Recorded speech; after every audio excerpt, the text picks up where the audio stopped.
အားလုံးပဲမင်္ဂလာပါဆော့ဖ်လိုင်းဖိုးလေးပါရှင့်ဒီနေ့ပိုးကရန်ကင်းကြီးကိုသွားဆောင်ပါပါပိုးနဲ့တူလိုက်ခဲ့ပေးဦးနော်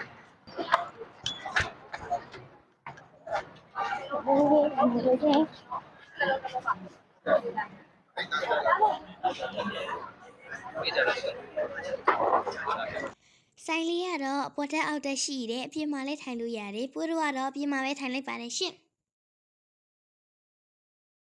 ပိုးမှထားတဲ့ကြာစံကျေးဦးလေးရောက်မလာတဲ့ငယ်အချင်းလေးကိုရင်ထစ်ထားလိုက်တယ်ကျေးဦးလေးရောက်လာပြီဆိုတော့ဝါဆွဲပါကြီးရှင့်တပွဲမှာပါတာတွေကလည်းအများကြီးပဲရတာတော်တော်ကောင်းတယ်ဝတ်တာဝတ်ဥမာကြီးဝတ်အသားလုံးတွေလည်းပါတယ်နောက်ပြီးဝတ်အသေးနဲ့ကြက်ဦးလေးပါသေးတယ်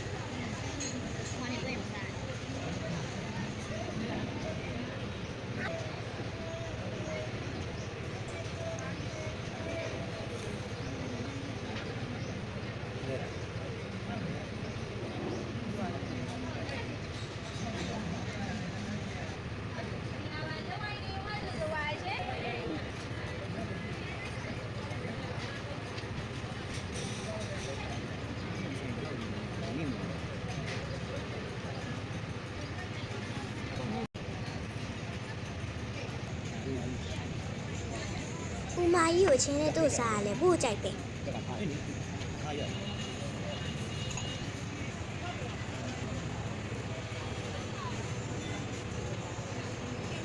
အရန်ကိုစားလို့ကောင်း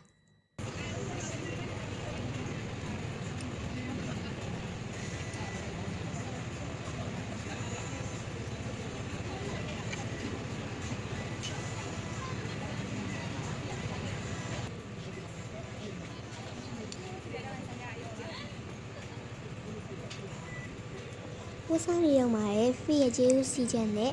ကိုကြီးရဲ့ကြာစံကျေးဦးလေးရတယ်ရောက်လာပါပြီ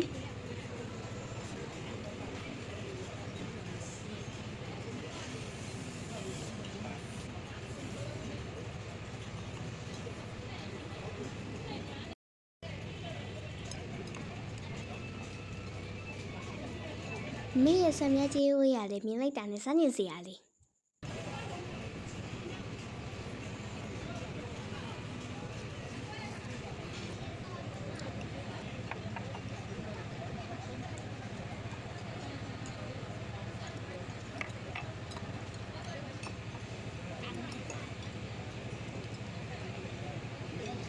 ကိုရောတော့အားရပါရရှင်းဆွဲခဲ့ပါလိမ့်ရှင့်အဲ့ဒီပြီးတော့ဆိုတော့အားလုံးလို့ဆက်လိုက်ပါလေတတ